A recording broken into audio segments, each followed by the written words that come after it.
A nice fresh 2 brand new sheets of glass all the way down. All the way across the whole transom.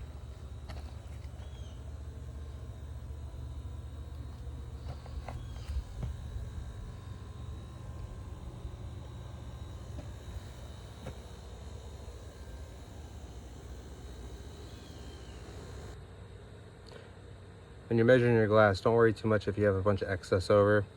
I'll show you. If you get it when it's rubbery, right before it cures, I don't know, about 20-30 minutes usually, you can get you a razor blade and you'll cut right through it. I'll show you. So you can see here I left all this over. I just rolled it out until I hit. I'm not sure if I can really do it while I video, but see if I can. Leave it out there. Yep, it's going. So that razor blade will cut it.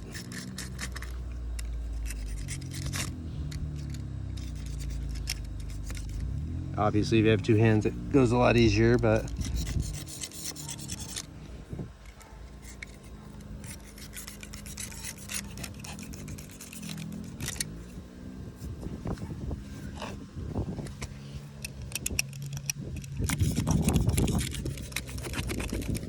you come back with your sander once it hardens up all the way and finish feathering it out.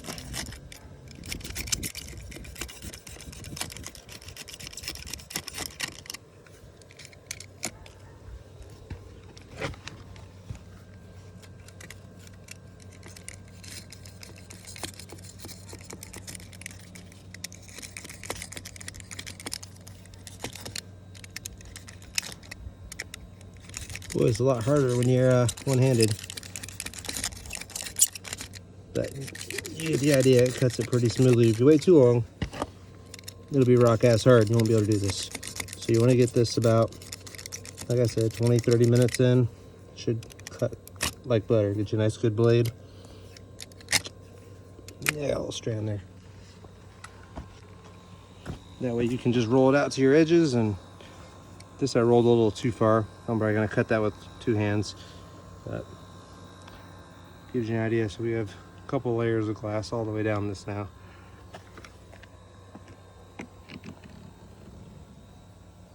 That was a huge hole. It broke off.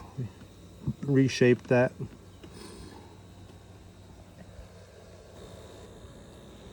I'll show you this one here. It's all prepped already.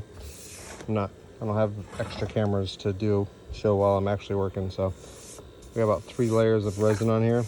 You want to get it good and saturated. That way your fiberglass mat will adhere to it when you actually put your resin and everything on. This side is not done. So if you lay resin and glass on here, when it hardens and cures, you'll be able to grab it and it'll peel off just like a mold. So this one is going against the wall like that one. So, sorry, making you dizzy. This one here is already glassed and everything. This one's last. So when I go to put it in, I'll put another layer of resin on that one, another layer of resin inside there, put them together, screw them together, and they'll all cure together as one unit. And then these boards here are next. Sand those down, resin those up the same way, and then resin the bottom and resin each side and screw and glue the same way. That way you have everything waterproof. For some reason, when Ranger built this boat, I'm not sure why they did it, but the floor here doesn't go all the way to the transom where your batteries and your fuel tank and all that sit on.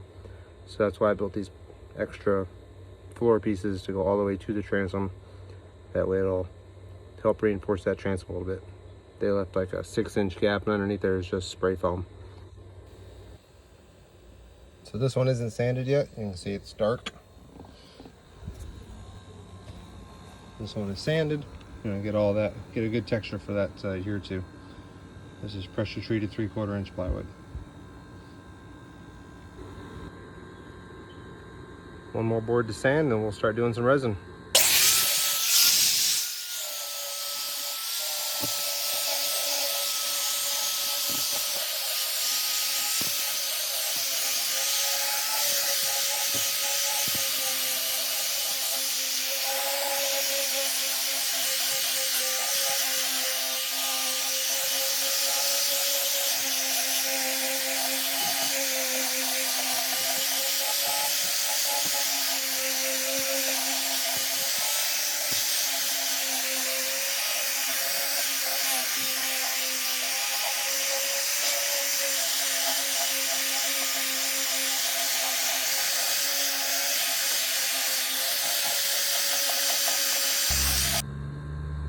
when you're sanding your boards, fiberglass doesn't like to make 90-degree angles, so try and give you a good bevel. I didn't show doing the beveling because it's hard to do holding the camera, but here you go.